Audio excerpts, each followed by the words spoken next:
बिस्मिल्लाहिर्रहमानिर्रहीम अस्सलाम वालेकुम। कतुनको د बजट खसूसी खबरونه په خیبر نیوز تاسو وختي راسي ګوره د وړاندې هم پینل چې کوم د نن وفاقي بجټ چې کوم پاکستان تحریک انصاف پیش کړی دی اسلام آباد کې دلته په هغې باندې هغې خبرې اترې کولې او تاسو د هغې ایکسپرټ رای هم واورېده، هم هغه سلسله چې د هغه مخکې بوځو. ما سره به په دې بحث کې چې کوم دی د ډسکشن کې موږ درنو مېلمنو له زحمت ورکړي دي هغې به موږ سره موجود وي. ټول مېلمانه چې کوم زموږ سره په دې را روانه ګنټه کې به دلته موجود وي هغې ډېر ریلیونټ دي په دې بجټ سازۍ کې د هغې یو بنیادي کردار هم دی مخکې پاتې شوی او په را روان وخت کې به هم چې کله د بجټ دا کوم منظورۍ چې کوم مراحل وي په هغې کې هم موږ سره داسې مېلمانه موجود دي چې هغې د هغې کردار به په دې کې نمایه وي. نو ستاسو وخت نه ضایع کوم، لاول به سره خپلو مېلمنو پېژنګلو کوم. ما سره دلته سټوډیو کې موجود دی د پاکستان پیپلز پارټۍ د قومي اسمبلۍ غړی رفیع الله اغا صاحب، هغې تشریف راوړی دی. پېښور کې موږ سره موجود دی نمایه سیاستدان دی، سینیر سیاستدان دی، د جمعیت علماء اسلام سره د هغې تعلق دی، حاجي غلام علي صاحب، هغې چې کوم دی د چیمبر د فیډریشن سره او کوم چې د تاجرانو د کاروباري حلقو چې کوم نمایندګي د هغه هم ډېر فعال انداز کې په ټول ملک کې د هغې یو کردار دی د هغې حق لبانې. او موږ سره به موجود وي د جماعت اسلامي سینیټر او په بجټ سازۍ کې یو فعال پارلمنټیرین چې کوم دی د هغې یو نمایه کردار همیشه پاتې شوی دی مشتاق احمد خان صاحب، هغې به هم موجود وي. او دغه شان موږ سره پروګرام په دویمه برخه کې د پاکستان تحریک انصاف نمایندګي به کوي شاندانه ګلزار خان صاحب، هغې چې کومه ده هغه د قومي اسمبلۍ غړی دی. نو زه وخت نه ضایع کوم او زم هغه صاحب ستاسو په اجازت په لاړ شو. مشتاق صاحب په دې ټیکنیکل څیزونو باندې ډېر زیات پوهېږي د بجټ سازۍ په دې عمل باندې. نو مشتاق صاحب نه وځان پوه کړو چې په دې حق باندې مشتاق صاحب موږ تاسو طرف ته لاول راتلل غواړم. زموږ د نورو ملګرو وختي راسي په دې بجټ باندې ډېرې خبرې اترې وکړو. زموږ کتونکي چې کوم دي وختي راسي چې کوم موږ سره موجود دي هغې په بنیادي نکاتو دا بجټ چې نن پیش شوی دی په هغې باندې خبر شوي هم دي. ستاسو نه ځان پوهول غواړو، زموږ کتونکي هم ستاسو په وساتت باندې موږ د هغې په پوهه کې هم اضافه کول غواړو. دا بجټ چې کوم پیش شو په دې باندې لږ تاسو خپله تبصره وکړئ چې د دې بجټ سازۍ چې کوم عملو په دې کې حکومت څومره کامیاب شوی دی او موږ دا موروضي حالات مخې ته کیدو کومې مجبوریانې چې حکومت بیان کړي دي د یو قسم سخت بجټ که موږ ورته کرونا بجټ ووایو نو غلط به نه وي، په هغې کې د حکومت څونه موږ هغې له ایج ورکولی شو.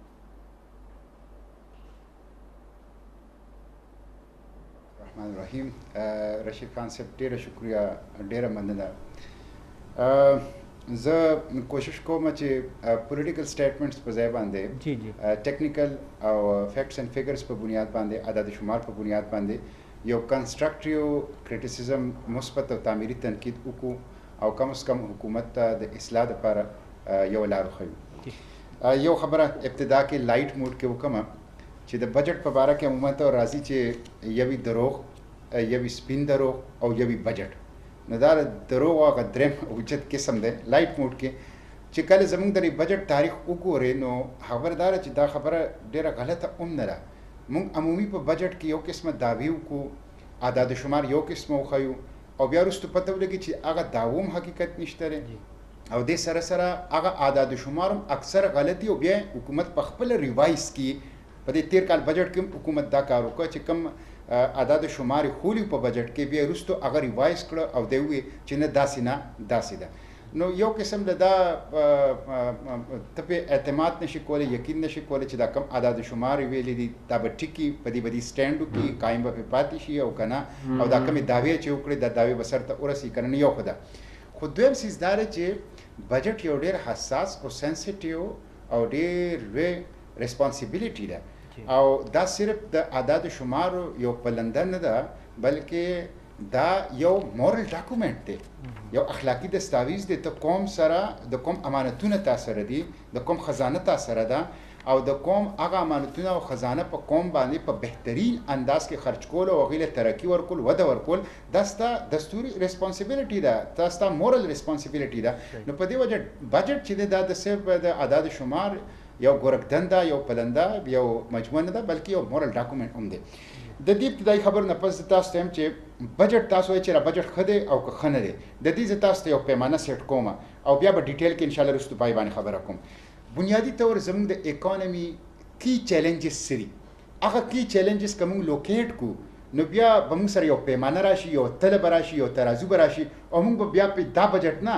تیر بجټونه او مستقبل کې چې کم بجټونه راځي هغه به په تللی شو او د هغې د درون او د سپک اندازه به لګولی شو زه تا ته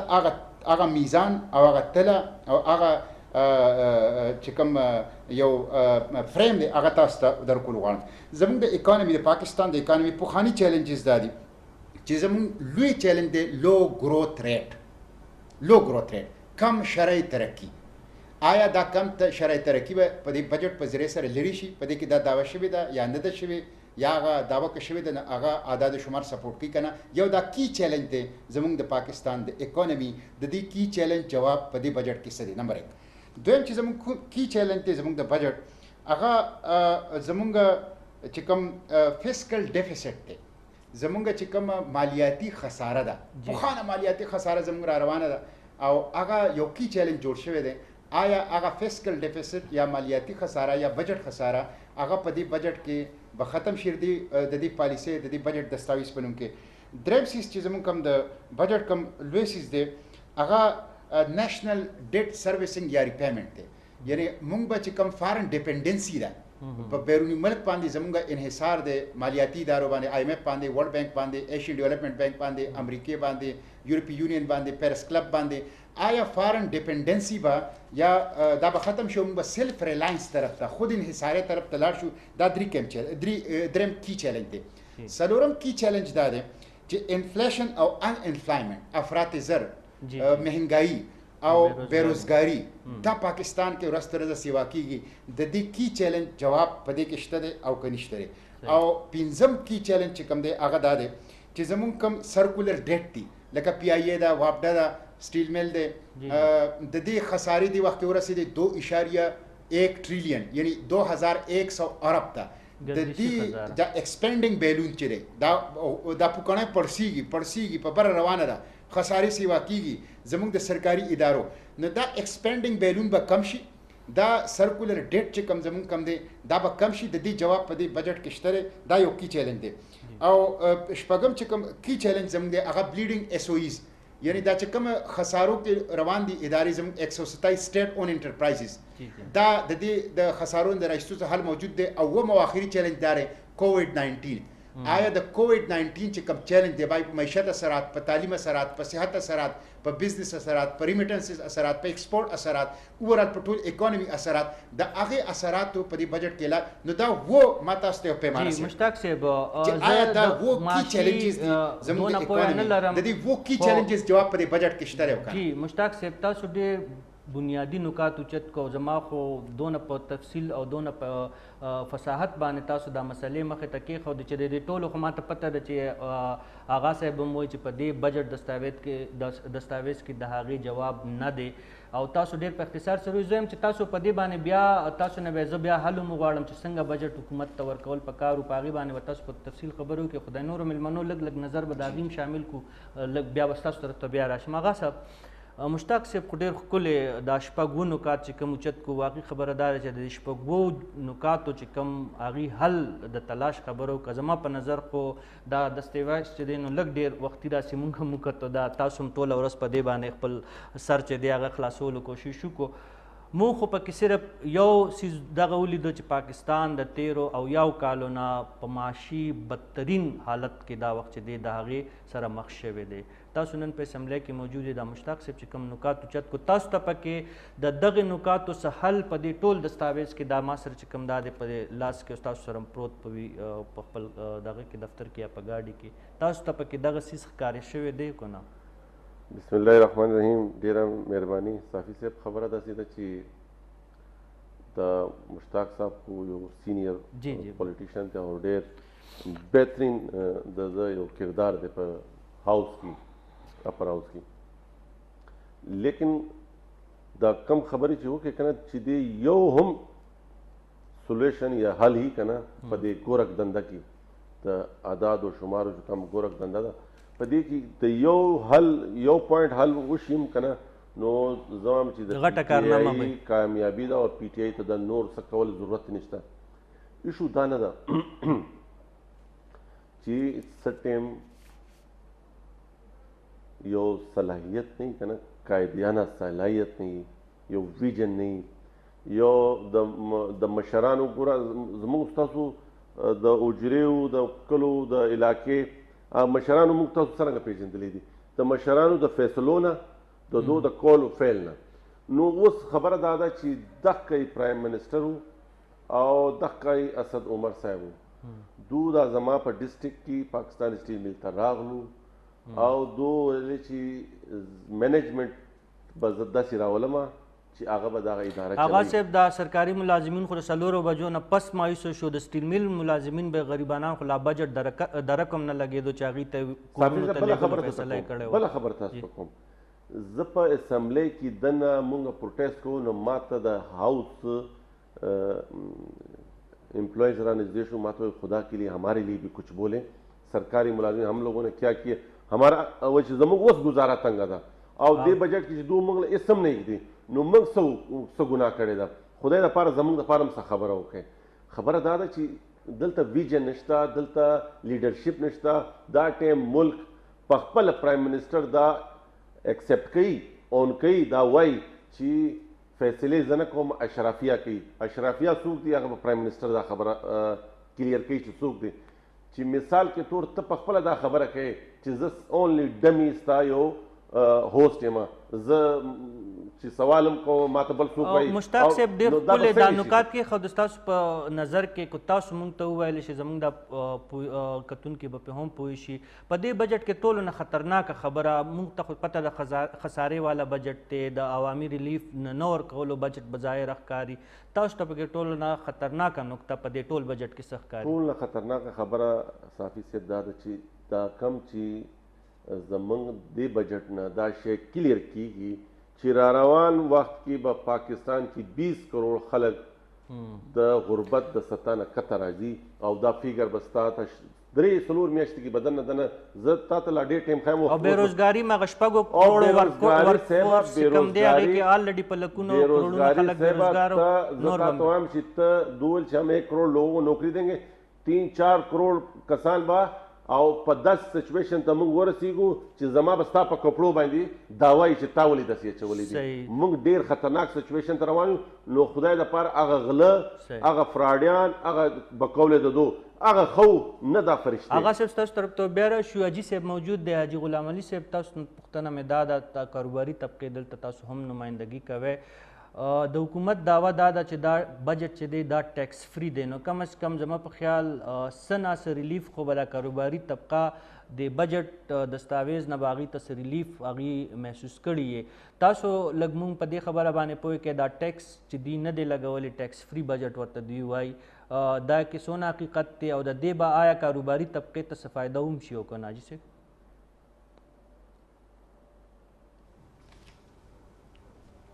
رحیم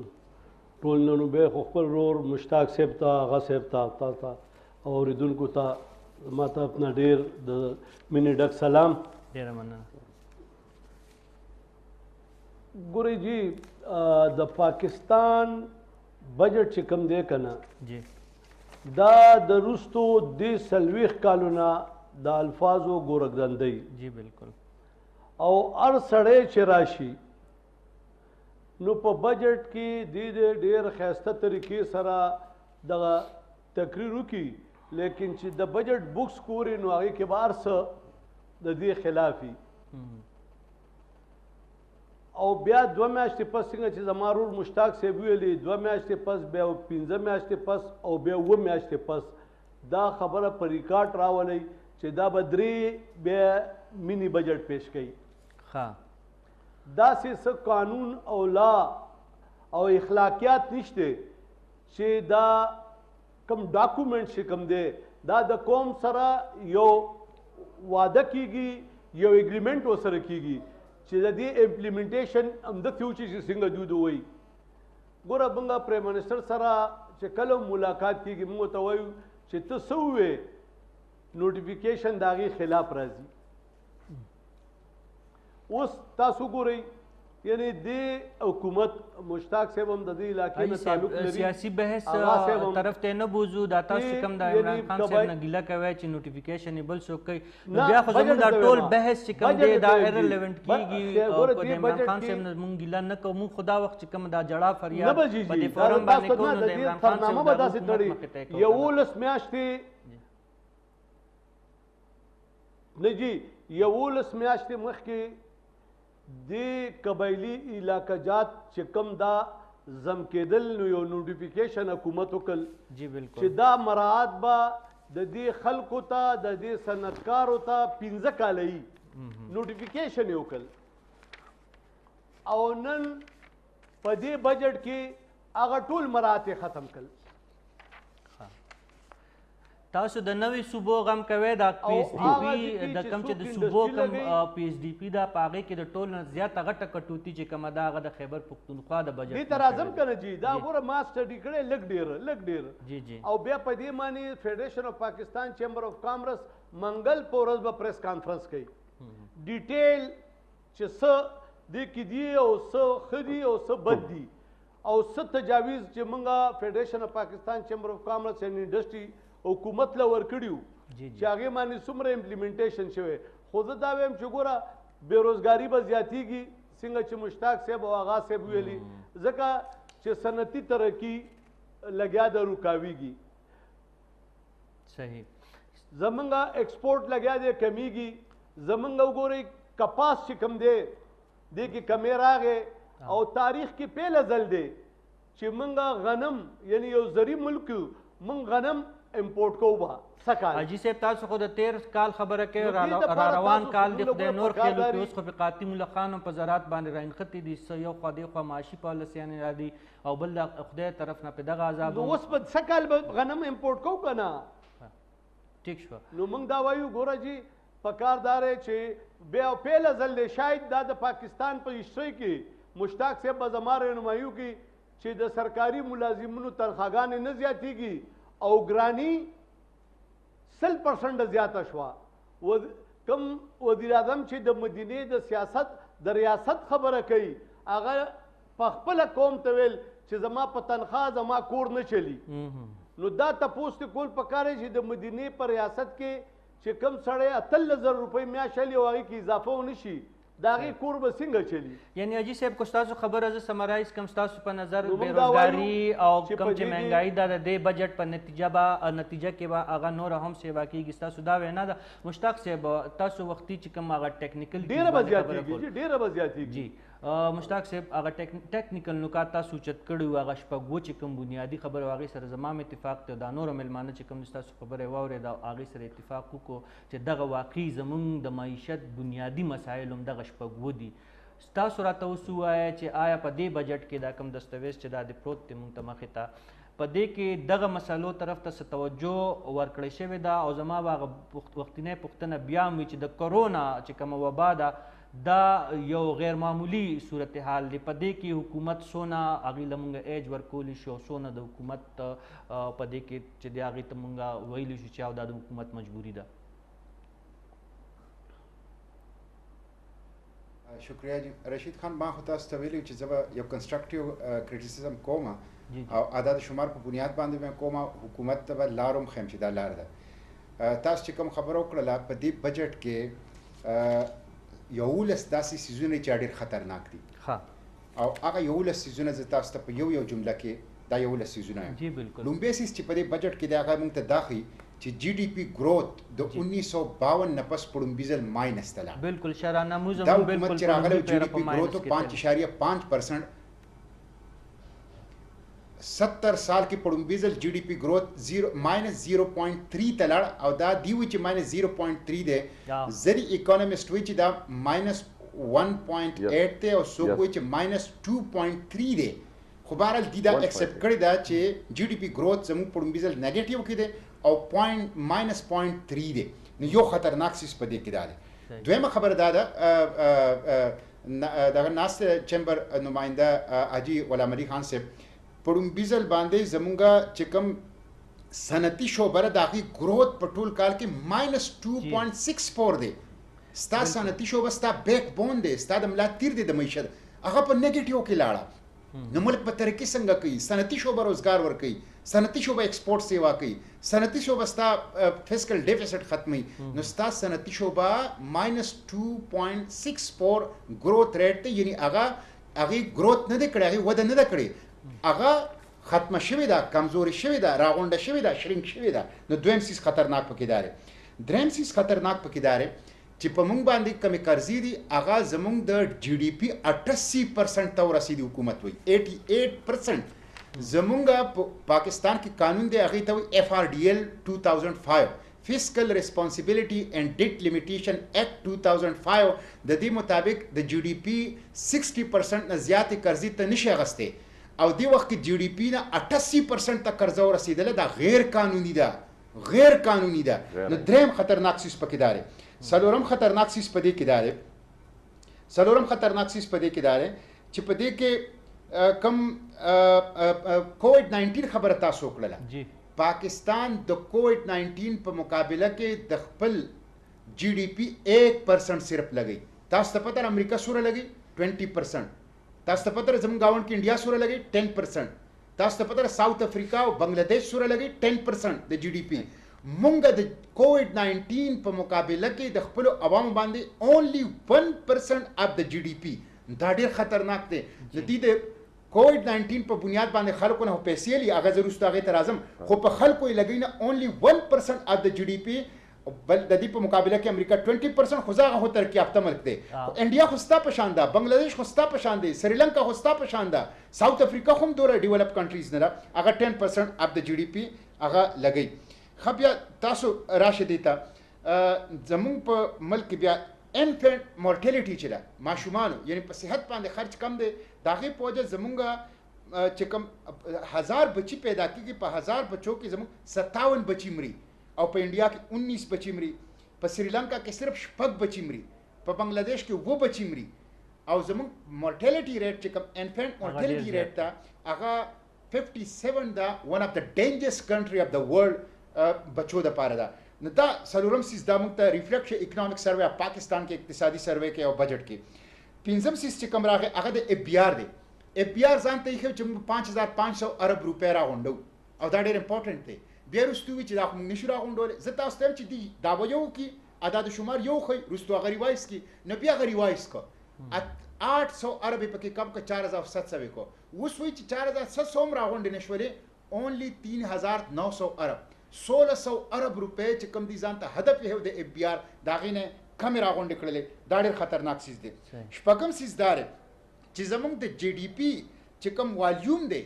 هغه دا ډېره خطرناکه خبره ده. هغه د 320 ارب نه کم شو او 313 بلین ډالر شو، اونلی 313 بلین. دا ډېر ډینجرس خبره ده. ځکه وشو چې 43% دی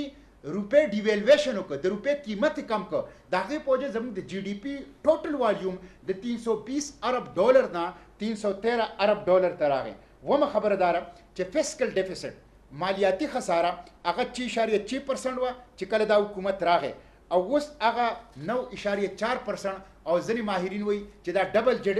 ډیجټ کې را 10% ته رسېدلې ده. نهمه خبره په دې کې دا ده چې زموږ افراط زر دا دی وخت کې 8% دی، کم چې دی وی چې ګرانی به سیوا کیږي، مهنګای به سیوا کیږي. ماهرین وایي چې افراط زر دا 10% دی. افراط زر 10% ته ورسېده، مهنګای 10%، او ته تنخواګانې نه سیوا کې. نو ته عجیبه کار دا کې چې تنخواګانې نه سیوا کې او مهنګای سیوا کې. بل طرف ته په دې بجټ کې ما چې کم تر اوسه پورې لیدلي دي، تاسو به تصدیق وکړئ چې د وزیر اعظم هاوس اخراجات کم کړي نه دي، د ایوان صدر اخراجات کم کړي نه دي. نو ته په خپلو اخراجاتو کټ خو نه لګې، بل طرف ته غریبانو ته مهنګای سیوا کې او د هغې تنخواګانې نه سیوا کې، هغې ته ریلیف چې کم دی نه ورکې. لسمه خبره په دې کې هغه دا ده چې زموږ کم سرکولر ډیټ دی، دا حکومت چې راغی نو زموږ سرکولر ډیټ چې کم زموږ د سرکاري ادارې لکه وابډا، سټیل میل، پی ټی سی ایل، ریلوے، د دې خساره وه 1100 ارب روپے، اوس 2100 ارب روپے، 1000 ارب روپے اضافه دي دا په فسکل ډیفیسټ کې وکړله. نو زما په خیال باندې دا لس سیزونه ما تاسو ته بیان کړ، د لس سیزونه چې دا ډیر خطرناک دي. دا په دې بجټ کې دي. د دې په موجودګۍ کې موږ نشو ویلی چې دا یو فلاحي بجټ دی، دا یو عوامي بجټ دی، دا د یو ترقۍ بجټ دی. موږ دا ویلی شو چې دا د IMF بجټ دی. د IMF د مفاداتو لپاره جوړ شوی دی. بیا به ستاسو طرف ته راځم، بیا به ځان پوهیو چې حکومت ته څنګه بجټ پیش کول پکار. په دې کې د عوامو دپاره څه نشته دی. جی بیا به هم ستاسو طرف ته راځو. هغه صاحب مشتاق صاحب په ډېر ښکلي انداز کې زما په خیال په دې بجټ باندې زموږ دونه سر نو خلاص شوی څونه چې مشتاق صاحب مونږ ترتیبوار د مسایلو نه مونږ ته بالکل په نکاتو په انداز کې پې مونږ پوه کړو. یو خو مونږ ته پته GDP چې کوم دا هغه په مینوفیکچرینګ چې کوم زمونږ شعبه ده د هغې د زراعتو او د خدماتو چې کوم مجموعه ده د هغې په نتیجه کې د یو ملک GDP دغه کېږي. او تیر کال هم چې کوم موږ د حکومت عدد شمار د زوړ بجټ ومنو نو دا وخت د پاکستان د GDP د عام سړي سالانه چې کومه GDP د هغې وه هغه $1500 نه هم کمه وه. دې حالاتو کې چې دا مونږ وینو چې حکومت په خپله وایي، مونږ مشتاق صاحب هم هغې طرف ته د مشتاق صاحب هم هغې طرف ته اشاره وکړه چې شرعینامو چې کوم ده د 1952 نه پس پړومبي پیره چې د هغه لاندې راغلی ده. خو اوس دا بجټ پیش کړی شو او حالات هم دغه شان دي، مهنګایي او بېروزګاري خو به راځي، خو د هغې به شدت څنګه وي په هغې باندې تاسو نه ځان پوهول غواړو. هغه صاحب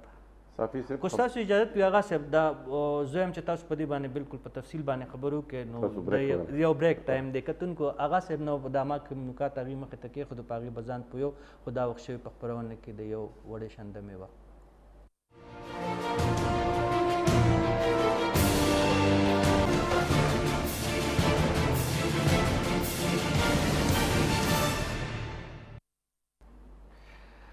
د وفاقي بجټ خصوصي خپرونه کې یو وارې بیا هرکلې هغه صاحب تاسو نه مې د دمې نه مخکې چې کومه پوښتنه کړې وه چې دا مونږ خو ویني چې دا شرعینامو هم لاندې ډېره تلې ده، د COVID-19 صورتحال هم ورځ تر ورځه بې قابو کېږي، کاروبار روزګار مونږ ته په دې لنډو ورځو کې نه ښکاري. نور سماجي شعبه به د دې په نتیجه کې څومره د دباو ښکار کېږي او راتلونکي وخت څومره ګران تاسو وینئ زموږ دا کتونکي په ساده الفاظو کې پوه کړئ. صافي صاحب اوس تاسو زموږ دا خبره شروع میسج د واتساپ راغلی، بلاول بوټو زرداري صاحب فون وکړو امیر جماعت اسلامي سراج الحق صاحب ته، نو هغو دواړو په دې باندې سخت تشویش اظهار وکړو او دا هغو وګڼله چې را روان ټایم به د عوام دپاره نوره ډېره سخته وي د دې بجټ د اورېدلو نه بعد. او سراج الحق صاحب زما خیال کې دا ډیمانډ کړی دی چې موږ APC راوغواړو په دې خبره باندې. نو هغه یعنی لکه دا بجټ موږ لومبې دا وفاقي بجټ وینو چې د هغې لا پیش شوی یو څو ګنټې نه دي شوي چې قامي قیادت د دې خلاف په میدان کې راوتی دی لازمي به راوځي. ولې چې خبره داسې ده چې د دې به هفتې دوې هفتې بعد چې کوم امپیکټ راځي کوم په دې خلکو باندې به د دې اثرات چې راځي هغه به ډېر منفي او ډېر تکلیف دی. د هغې وجه داسې ده صافي صاحب چې موږ سره چې دې ټیم ملک نه بار کم خلک راځي که نه هغه غریبانان خو ډېر پریشانه دي. تاسو ته به هم راغلي موږ ته ویډیو پیغام راځي که نه ژاړي په اوښکو ژاړي. مسافر رونه زموږ چې په سعودي عرب او په UAE په میډل ایسټ کې چې کوم دي په لکونو باندې هلته موجود خلک په پریشانه دي ژاړي. مړي نشي رالېږلی پاکستان ته دونه مسلې هغه ژاړي هغه وایي چې موږ سره نه د خوراک پیسې شته او دو ټول نو زیات په دې زموږ په هغه ورونو باندې دوکه او فراډ او دغه یو سره بېروبیا والا چل یو سره کړی دی چې هغه غریبانان یې ډېر سخت په تیاره کې وساتل. نن چې هغه دلته واپس راځي هم پریشانه دي، چې نه راځي هم پریشانه دي، په هاخوا هم مرګ دی په دې خوا مرګ دی، قوم یو تباهي طرف ته روان دی. زه تاسو ته یو خبره وکړم، دا یو نحوست دی، الله پاک دې په موږ باندې رحم وکړي. موږ ډېر سخت وخت ته روان یو، صرف اور صرف چې موږ زه چې دا کم ماحول ګورم موږ ته پکار دا دی چې ټول سیاسي قوتونه یو ځای شو او متفقه فیصله وکړو د پاکستان دپاره او 22 کروڑ عوام دپاره. ولې چې داسې موږ ونه کړو دا شی به بیا زموږ د لاس نه لاړ شي، بیا به ډېره خراب. حاجي صاحب آغا صاحب ډېر بنیادي طرف ته یو اشاره وکړه. زما سره دلته دا تاسو په پینل کې چې کوم درې واړه قامي سطح چې کوم دي هغه جماعتونه تاسو د حکومت کو موږ تاسو دا خبرې ومنو د درې واڼو مشتاق صاحب خو بالکل فیکټ اینډ فیګر سره خبرې وکړي تاسو خپل یو تجربه ده یو جامع تجزیه کوي په معاشي پالیسیانو په دغه سیزونو باندې هغې ته یو وقت موږ ته مجبوري وي چې هغې ته ورکو حاجي صاحب دا سیاسي جماعتونه چې کوم دي راتلونکي وخت کې اوس آغا صاحب دا وایي چې د سراج الحق صاحب سره بلاول صاحب رابطه کړې مولانا صاحب هم د دې بجټ نه مخکې چې کوم دی نو هغه منظر عام ته ډېره موده پس راغلی او دا پریس کانفرنس یې به 13 هفته کې کړو موږ دا خبره سیاست طرف ته نه بوځو خو تاسو ګڼئ چې سیاسي جماعتونه ته پکار دي اوس چې دا کم بجټ چې کم دوی پیش کړی کم کې چې ستاسو په نظر کې عوامو ته ریلیف نه دی ملا شوی نو د اپوزیشن جماعتونو ته د هغې کردار څه پکار دی په دې سټیج باندې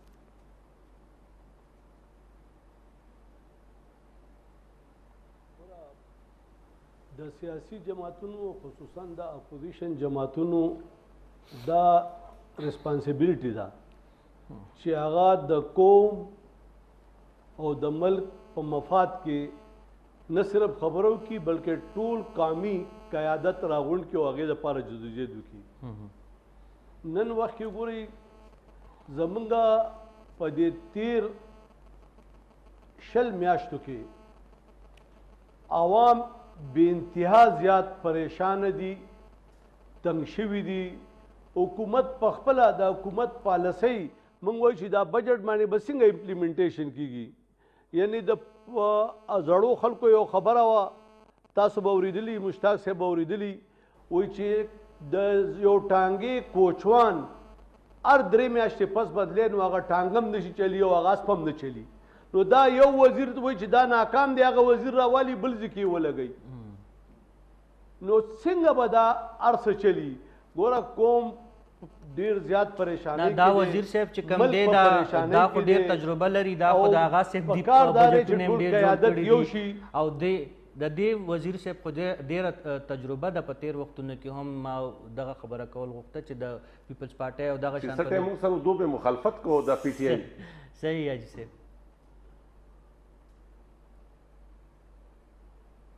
ګوره هغه حکومتونه چې وو هغه په خپل طاقت او قوت راغلي دا چا راوستی دی نو دا چې چا راوستی دی او دا چا چې پیدا وزیران لګولي یا به د هغې خبره مني صحیح صحیح حاجي صاحب صحیح حاجي صاحب تاسو طرف ته بیا هم راشو مشتاق صاحب سره ډېر معلومات په دې بجټ باندې هغې ډېر ښه کار کړی دی هغې نه به لږ ځان نور هم پوه کړو مشتاق صاحب ما آغا صاحب مخې ته هم دا خبره کېښوده دا جی ډي پي او شرح نمو کې چې کوم دا ګراوټ راغلی لاندې چې غورځېدلی د دې بنیاد زموږ دا کتونکي په ساده الفاظو کې تاسو لږ پوه کړئ زما په خیال دا خو چې کوم مینوفیکچرینګ کوم شعبه وي د زراعتو او د خدماتو چې کوم شعبه وي د هغې په مجموعه باندې دا جی ډي پي بنیاد وي نو که موږ را روان وخت کې وګورو نو دا کرونا دا وبا چې کومه دا وخت راغلی ده دا خو په لنډو ورځو کې موږ ته د تلو نه ښکاري را روان وخت کې به همدغه شان چې کوم صنعتي شعبه ده هغه به بنده وي زموږ بارامدادو خو مخکې هم دغه حال او اوس خو چې کوم صورتحال دی موږ ته په لنډو ورځو کې په هغې کې څه پیشرفت نه ښکاري او د زراعتو هم وختي ما خبره وکړه چې څه خو آلرډي زموږ دغه شعبه چې وه د دباو ښکار وه او دا کوم چې په اوس قاسم الله خان په دغه جنوبي پنجاب کې او زموږ په صوبه کې لګیا دي نو هغه هم موږ ته نوره په لاندې تلو کې په نظر راځي څه وینئ په سماجي سطح باندې به د دې څومره خراب اثرات راځي شکریہ جی رشید صاحب تاسو یو خبره وکړه دې بجټ کې یو ډېر ښه شی هم شته جی او هغه خبره ته تاسو اشاره وکړه هغه دا ده چې باوجود د کووډ 19 د دې وبا نه زموږ ریمیټنسز سیوا شوي دي لږ د تیر کال په نسبت باندې ریمیټنسز مینس چې کوم اوورسیز پاکستانیان د حکومت په جړاو جوړول مجرمانه غفلت د هغه اوورسیز پاکستانیانو نه وکړو او هغه اوورسیز پاکستانیانو سره یو ظالمانه سلوک وکړو هغه اوورسیز پاکستانیانو په 2019-20 کې د تیر کال په نسبت زیاتې پیسې ګټلې دي او پاکستان ته یې رالیږلي چې پاکستان معیشت پرې وچلېږي دا څومره عجیبه خبره ده په دې کې د حکومت څه کمال نشته دی د حکومت کمال صرف دا دی چې د هغې هغه ګټه قوم ته وښوله چې هغې د تیر کال په نسبت باندې دا ځل پاکستان له زیاته ګټه کړې ده او تا د دې دومره لوی احسان په نتیجه کې اوورسیز پاکستانیانو ته څه ورکړل نو هغه مطلب دا تاسو ته علم د چې حکومت اورسیز پاکستان ته څور کړ. زه تاسو ته یو دلچسپ خبره کوم، تاسو ته اندازه وشي په خپل ساده الفاظو کې عوامو ته هم اندازه وشي. 7700 ارب روپے دا ټول والیوم د دې بجټ 7700 ارب روپے. په 7700 ارب روپو کې به وفاقي مشیر خزانه وي چې 3000 ارب روپے به مونږ قرضالي دا مونږ سره کمی دي. نو چې ته 3000 ارب روپے قرضالي نو دا به څه بجټ دی؟ دا خو د قرضو بجټ دی، دا خو د سود بجټ دی. یو خبره. دویمه خبره دا ده چې ډیره خطرناکه ده، هغه دا ده چې دا حکومت کله راغی نو PSDP پبلک سیکټر ډیولپمنٹ پروګرام د نواز شریف په آخري کال کې 1500 ارب روپے 1500 ارب روپے. PSDP مطلب دا دی چې سړک جوړیږي، سکول جوړیږي، اسپتال جوړیږي، ګیس زی، بجلی زی، په انصاف لګي، په سکیورټي لګي، دا PSDP ده. نو 1500 ارب روپے PSDP و د نواز شریف په آخري کال باندې دی په لومبي کال چې PSDP ورکړه هغه 695 ارب روپے و، یعنی د نیمې نم کمه وه. په دویم کال چې کومه PSDP ورکړه هغه 701 بلین روپے و، یعنی د نیمې نم کمه وه. او اوس چې کومه PSDP ورکړله هغه PSDP دا 650 ارب روپے، اونلی 650. دا ډیره زیاته د افسوس خبره ده. د دې مطلب دا دی چې ته په صحت نه لګې، ته په تعلیم نه لګې، ته په انفراسټرکچر ډیولپمنٹ نه لګې، ته په سماجی خدماتو باندې نه لګې، ته په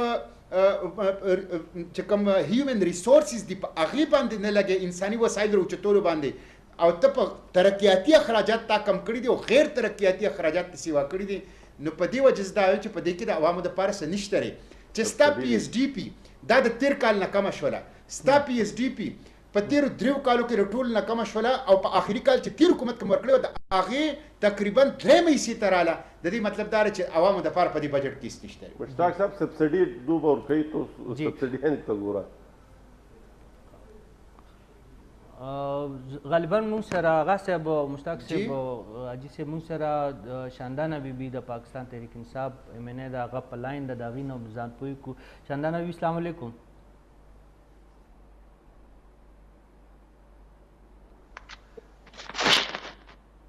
زما په خیال رابطو کې زموږ څه مسله ده، هغې غږ زما ښه بیبي زما غږ کو تاسو اورئ. ستاسو نه پوښتنه دا ده زموږ نورو میلمنو خو دا کم چې دي د هغې په نظر باندې دا بجټ چې تاسو کم نن پیش کړی دی د هغې نه مطمئن نه دي او د هغې په نظر کې دا بجټ چې کم دی دا عوام دوست نه دی. مونږ په مختصر الفاظو کې زموږ کتونکي هم ډېر په ساده الفاظو باندې پوهېدونکي خلک دي. پوه مو کې چې تاسو حکومت چې کومه فلسفه ده د دې بجټ په شا باندې د هغې د عوامو مفاد کې تاسو موږ ته څه دلایل راکړئ چې موږ پرې لږ مطمئن شو چې واقعي دا بجټ چې دی د ولس په ښېګړه دی. تاسو صاحب تاسو आवाज ډیر کم را روان دی او چې تاسو وروسته مېلمانو خبرې کېدې زه تاسو سوال باندې پوه نه شم که تاسو ما ته غټ غټ ووایئ چې تاسو جی به زما صرف دا جی زما دغه پوښتنه ده دا بجټ چې تاسو نن پیش کړی دی په دې کې د ولس دپاره مونږ ته خو مشتاق صاحب 10 نکات چې کوم د هغې په نظر کې مضر نکات وو هغې راته بیان کړو. تاسو راته 15 نکات ته دې بجټ راته صرف ووایه، وخت را سره لږ پاتې دی نو 15 نکات راته ووایه چې کوم د عوامو او د موجوده چې کوم حالات دي چې د هغې سره مطابقت خوري. بالکل جی ابسولوټلی ښه. نمبر 1 اګریکلچر جی تاسو چې کوم زراعت شعبه ده کنه هغه غرق تبا ده رستنی 40 کالونه چې پاکستان کې ټولو کې چې کوم غریب سړی دی 66% تاسو غریب خلک په کلو کې اوسي هغې کلو دپاره مونږ ټولو کې غټ پیکیج هسټوریکلی یې دی.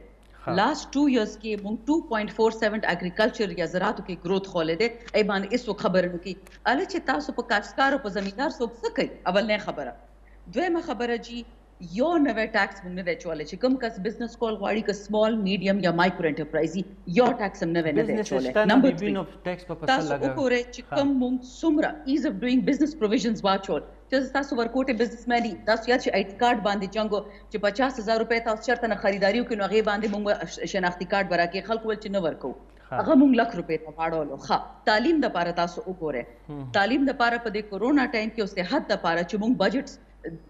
صحت دپاره موږ ډبل کو فیډریشن کار نه د صحت باندې کار کول دا د صوبو کار دی. ښه 1 ارب روپۍ موږ واړه واړه پروجیکټس اپروف کړل ایکنیک نه ټول د صوبو دپاره دي که سینیټیشن دی که واټر دی دا د سینټر کار نه د صوبو کار دی بیا یې موږ کولی یو. ښه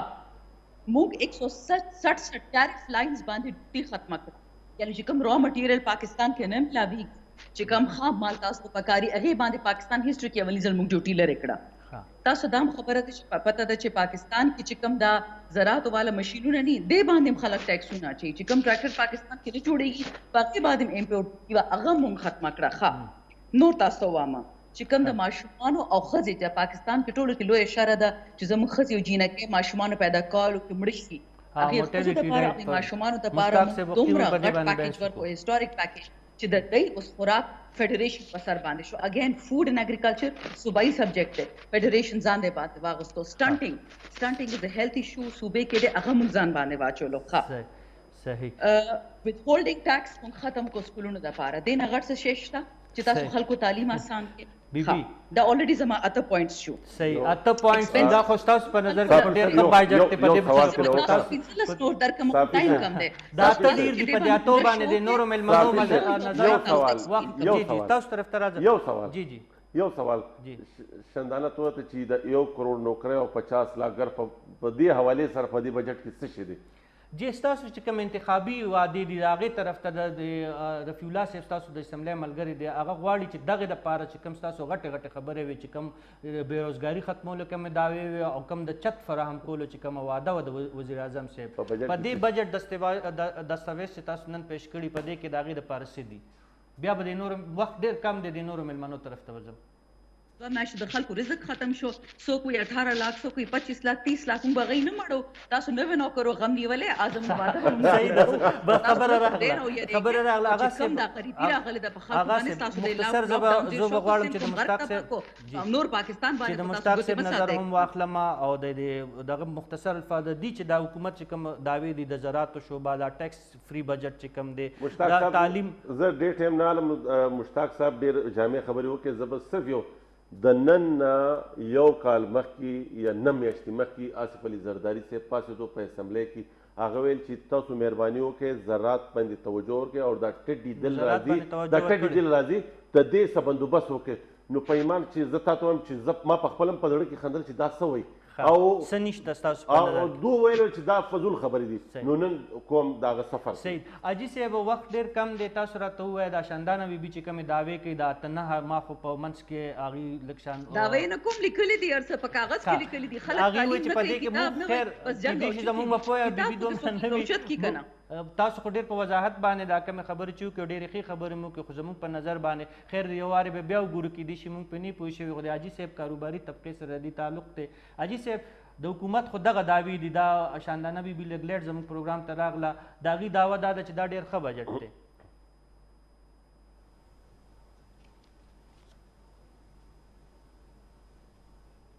د کانټینر نه پته لګي چې ویل زه به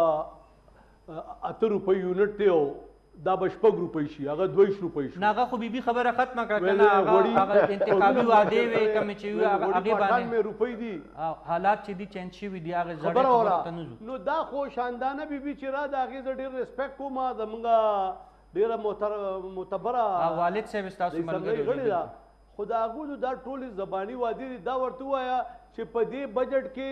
د هغه 1 کروڑ نوکرو او د 50 لکه کورونو په کومه صفحه کې ذکر دی او په دې 2.5 کاله کې څه وشو څو کورونه جوړ شو 15 کوره جوړ شو په 2.5 کاله کې نه هغه خو وایي چې هغه خبرې چې دي هغه زړې خبرې وي هغه زړې خبرې نه دوراو څنګه 50 لکه جوړ شي ښه ستاسو په نظر د هغې دعوو کې حقیقت خبرې اوس هم دي ګوره د بجټ په 15 جولای نه پس به ګورئ دا بجټ به بالکل ایکسپوز شي صحیح ده مشتاق صاحب تاسو په نکاتو باندې خبرې وکړې دغه طریقه زما ډېره خوښه شوه ځکه چې فکټ اینډ فګر سره تاسو خبرې وکړې او دغه شاندانه بیبي چې کوم ده هغه هم د بجټ دستاویزو نه د هغې دعوه دا ده چې دا خبرې کوو نو که موږ د هغې خبرو تاسو هم واته 9 نکات چې کومه خطرناک قرار کړو خو هغې دغه شان د هغې په جواب کې 18 نکات چې کوم هغه مثبت هم مخې ته زموږ کېښوده موازنه د خپلو چې کوم تاسو نکات اوچت کړي د هغې او د شاندانه بیبي دا کوم چې د هغې دریځ دی د هغې لږ موازنه وکړئ رشید صاحب څلور څیزونه داسې دي که دا د بجټ کې وو دا د بجټ کې وو نو دا بجټ به ټیک و یو په دې کې د سود خاتمه آیا تاسو د مدینې د ریاست دعوه کوئ او تاسو ډبل ډیجټ کې سود ته رواج ورکړی دی لوکل سود او انټرنیشنل سود نو د سود د خاتمې چلو تاسو په یو ځای نشئ ختمولی خو سود د خاتمې طرف ته تدریجا پیشرفت وکړئ د سود په نتیجه کې معاشره کې خیر نشي راتلی دا لومړی نکات چې دا ملک چې دی دا زرعي ملک چې دا ټیک ته د سود د خاتمه هم پکار د دوی د ریاست مدینه خبره کوي خو زرعي ملک ته د شاندانه بیبي دا خبره خو صحیح ده چې زراعت شعبې خو ګروت کړی که نه دویم څیز تاسو زراعت شعبه کې چې ستا کوم بنیادي زراعت دی کپاس چې هغه په دلته کې ستا ایکسپورټ سیوا کېږي د هغې ګروت کم شوی دی خو بهرحال زه هغې ته نه راځم دې وخت کې زه خپله خبره کومه یو د سود خبره دویمه خبره دا چې فارن ډیپنډنسي ختم کړي آی ایم ایف په غلامۍ کې یو مونږه زمونږ عمران خان به پخپله وي چې آی ایم ایف ستا بجټ جوړوي آی ایم ایف تاره ټیکس لګوي آی ایم ایف ستا نرخونه مو کوي نو کوم ځای کې د ازادي کوم ځای کې د خود مختاري کوم ځای کې د قومي وقار نن موږ د عمران خان نه تپوس کوو عمران خان چې تا د آی ایم ایف په مشیر خارجه حفیظ شیخ باندې بجټ جوړ کړ د آی ایم ایف مارکا نو کوم ځای کې د ازادي کوم ځای کې د خود مختاري کوم ځای کې د قومي وقار نو د آی ایم ایف د غلامۍ اټکړۍ ختم کړي دریم دا چې د زکات په بنیاد باندې فلاحي ریاست جوړ کړي تر څو پورې چې فلاحي ریاست نه دی جوړ شوی پاکستان ترقي نشي کولی د دستور تقاضې نشي پوره کېدی او آخري خبره دا کومه چې د خدای رسول خاطرو کې مافیا کا د پټرولو مافیا ده که دا د اوړو مافیا ده کا د چینی مافیا ده هغې ته تاسو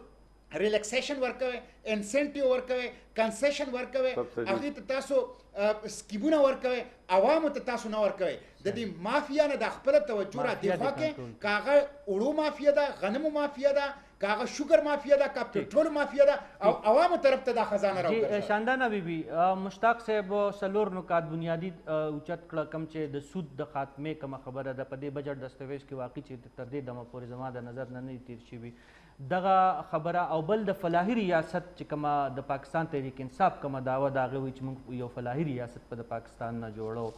د هغې په هکله باندې د بجټ دستاویز کې څه دي دا دوه نکات راته ووایه وخت راسره ډېر کم دی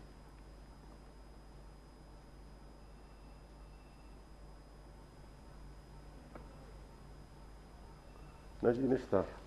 غالبا هغې چې کومه ده رابطه موږ سره منقطع شوه هغه صاحب تاسو نه صافي صاحب تاسو ته ما ویلې چې دو په یو 10 کې ماسټرز دي د دونه چې کم خلکو هغه په مغالطې کې هغه کم پرسپشن او کم انوایرمنټ چې جوړ کړو دو چې کم خلکو دو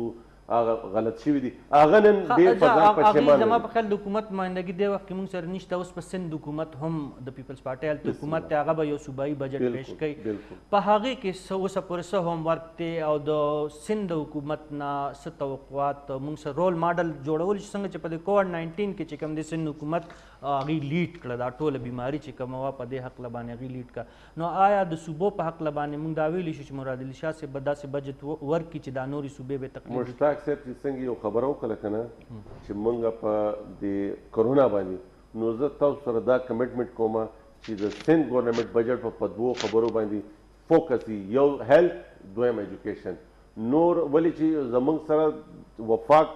په پیسو کې په ان اف سی کې ډېره زیاته غیر عیني طریقه کار اختیار کړی دی دا اوس غیر عیني غیر قانوني د موږ سره نوټیفیکیشن او دغه یې وویستل چې په هغې باندې سند حکومت احتجاج هم وکړو پروټیسټ هم وکړو او موږ لګیا هم یو لیکن بیا هم ان شاء الله تعالی په هیلث او په ایجوکیشن باندې به تاسو په دې بجټ کې د سند بجټ ګورنمنټ کې وګورئ صحیح ډېره مننه کتونکو دا نن بجټ پیش شوی په دې باندې زموږ سره دا پینل دونه سټرانګ او دونه پوهه دوی لرله چې دوی سره موږ زړه مو غواړي چې دوی سره ډېرې زیاتې خبرې وکړو خو دا نن بجټ پیش شوی او ژوند دي نو دغه شان داسې میلمانه به چې نور پروګرامونو کې هغې له بیا موږ زحمت ورکوو خو دا وخت چې کوم دی زموږ د پروګرام وخت سر ته رسي نو زه د خپلو څلور واړو میلمنو د یو جهان مننې سره ستاسو نجات غواړم د لوی الله په امان